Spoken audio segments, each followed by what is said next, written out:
Welcome. Thank you for joining me. I appreciate your presence to listen and give me an audience. Let's talk about making right decisions. A lot of things we do in life, they are based upon choices. We choose to go, we choose to live, we choose to marry, we choose to do one thing or the other. So behind all our activities and actions are choices. And to have choices, you have to decide because there will be options. And there's nothing as beautiful as making right decisions that will lead to right choices, lead to good actions and beneficial actions.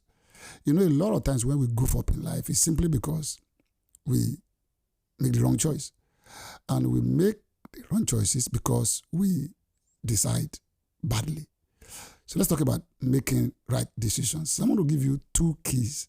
There are so many other things, but let me just give you two keys that will kind of help you to make right decisions. When you are facing decisions to make in life and you are thinking of getting something done, the very first thing you should do, it's in the book of James chapter 1 in verse 5. Let's read it. If any of you lack wisdom, let him ask of God, who gives to all men liberally and without reproach, and it will be given to him. So you see, he said, if any of you lack wisdom, wisdom is making the right decisions. Wisdom is making the right choice. Wisdom is knowing what to do, now to do it well. And when you do that, he said, let him ask of God. So you don't have all the wherewithal to make the right decisions. And that's where God comes in. Let him ask wisdom from God. If you ask wisdom from God, it will make all the difference in the world. So before you take that decisions, make some request before God. Ask the Lord, Lord, I want to go this way. I want to get this done. I need your wisdom. I need your input in this matter. And when you do that, it makes all the difference in the world. If you don't ask, you may act foolishly. That means you make the wrong decisions, particularly when they are critical decisions like changing locations, picking a spouse, going for choices in business, or you have different kinds of work before you and you don't know which one that is preferable, what will kind of help your future. When it comes to the future, to be really properly futuristic and get profit in life, you should consult God if you lack wisdom. Wisdom is that I don't know it all. I don't have all the clear ways of going before me. Remember the case of Solomon when he was faced with decision of choosing between who was the owner of the child that was living when the other one died, between two prostitutes. That's wisdom. To pick the right, to know what to do to pick the right person. Solomon just said, bring me a sword. And, everybody asking, sword for what? And then he said this will cut the living baby. Now, the one that had the compassion for the child, didn't want the child to die, said, please don't kill the baby, give it to the one. The woman said, let's divide it into two.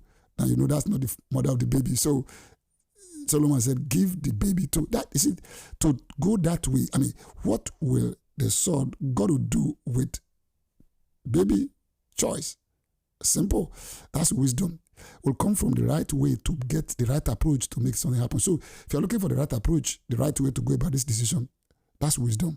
Ask of God. Remember, let's read it again. He said, if you need wisdom, ask our generous God and he will give it to you. He will not rebuke you for asking. Whoa, that's beautiful.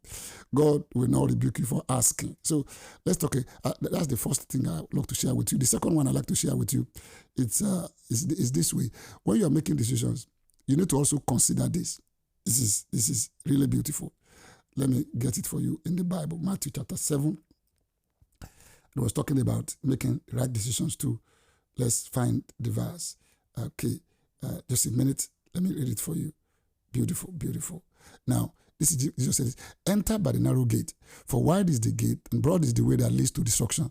There are many who go in by it, because narrow is the gate, difficult is the way which leads to life, and there are few who find it. Did you get that? Jesus was saying that if you're going somewhere, you want to go to life, you're going to have to look for the narrow way. Interesting. He said, it's also a difficult way.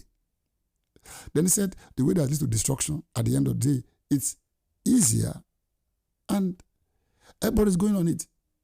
The majority way The easy way is never the answer. When you are deciding, don't look just for the majority. It's your life, not majority life. Don't forget that. When you are deciding, you also look at it.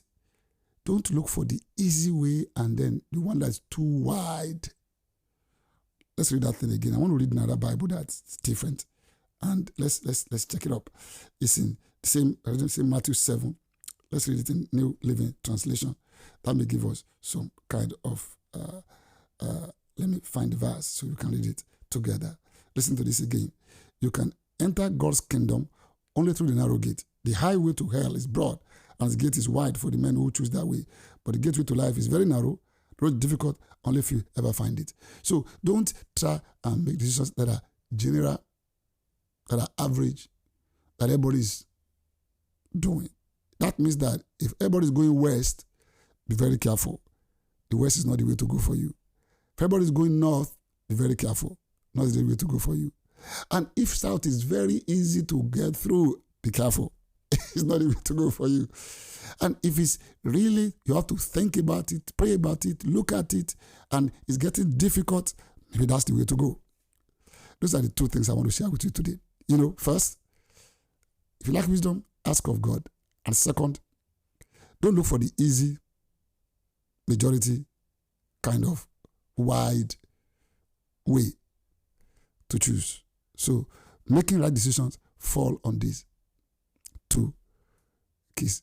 I know there are other many keys, but these are very important keys you should consider in making decisions. And when you ask God, God said He will give you without rebuking you, give you generously.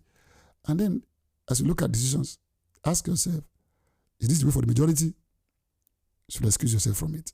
Thank you for listening.